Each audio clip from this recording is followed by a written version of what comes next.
Long ago, in a time before humans ruled the world, when animals could speak and live like us, there was a tortoise named Mbe.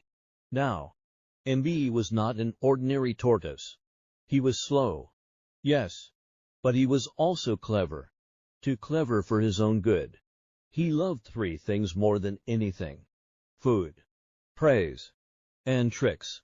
This, my dear friends, is the tale of how Mbe tried to outsmart the birds, and ended up with a lesson carved on his back forever. So sit back, listen closely, and remember some smiles hide secrets, and some tricks end in tears.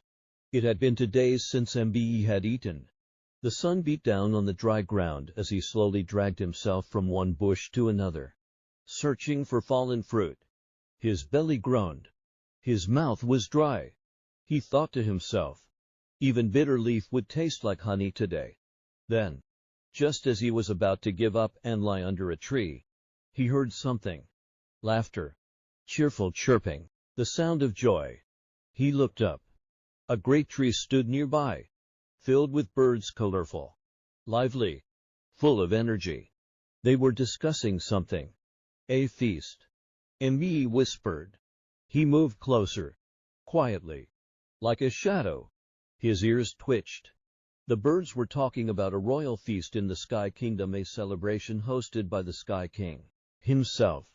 Every bird from every forest and savanna had been invited. There would be music, fruit wine, fresh fish, roasted maize, and all kinds of sweets. Mbe's mouth watered instantly. He stepped out, smiling politely. "Oh, dear friends, what is this I hear about a sky feast?" They chuckled. "You, Mbe, you cannot fly. It's not for you." But Mbe smiled wider. "Ah, but we are all children of the forest, are we not? If I come in peace, why can't I come in joy?" The birds dismissed him and flew off. But Mbe's mind was already racing. That evening, under the big Irokeo tree, Mbe called a meeting. One by one, the birds came: parrot, pigeon, eagle, sparrow, hornbill, weaver bird, and many more. He stood before them, looking humble. "My dear friends," he began, "I know I have not always been the easiest animal to trust. But today, I ask for your help. Let me attend the feast. Let each of you give me one feather. I will stitch them into wings and join you in the sky." Just this once there was silence. Parrot frowned. "We know your tricks, Mbe." But Pigeon said, "Let him come. We can keep our eyes on him." Slowly, they agreed. And so it was done. Mbe collected feathers from all of them. He worked all night, sewing them onto a special cloth jacket. He flapped, stumbled, flapped again, and slowly, he lifted off the ground.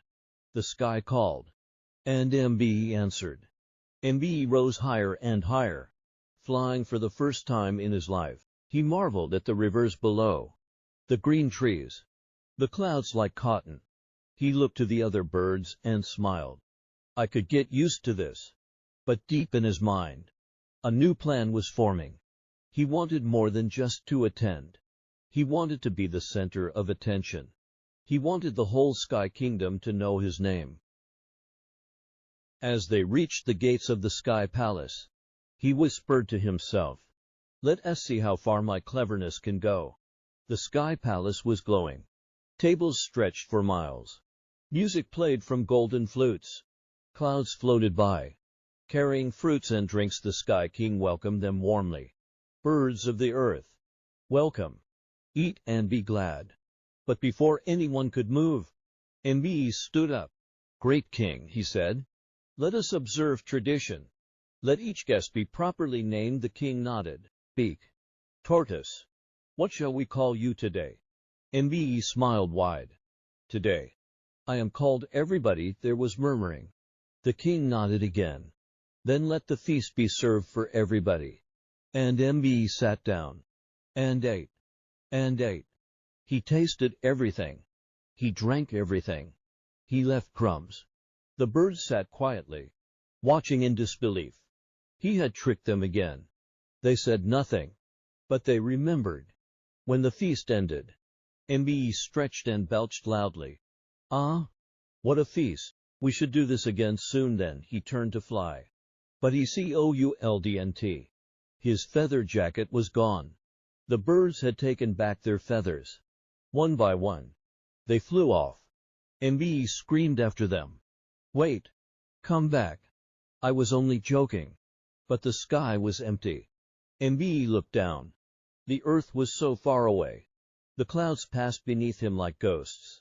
He shouted to his wife below. Wife! Bring out soft things. Banana leaves. Clothes. Mattress. I am jumping down. But his wife heard wrongly. She thought he said, bring hard things, and so she laid out mortars, pestles, grinding stones. MBE jumped. He hit the ground with a terrible crack. His shell shattered. The birds in the trees chuckled quietly. His wife cried and tried to patch the shell. She glued it piece by piece. But the cracks remained. And that, dear listener, is why the tortoise's shell is rough and cracked. Because of pride. Because of tricks. Because of thinking you're too smart for your own good. They say MBE still lives. Slow and silent. Still planning. Still smiling. So if you ever see a tortoise smiling too wide, be careful. Not all smiles are friendly. This was African Folktales with Great. See you in the next tale, and don't forget to like and subscribe.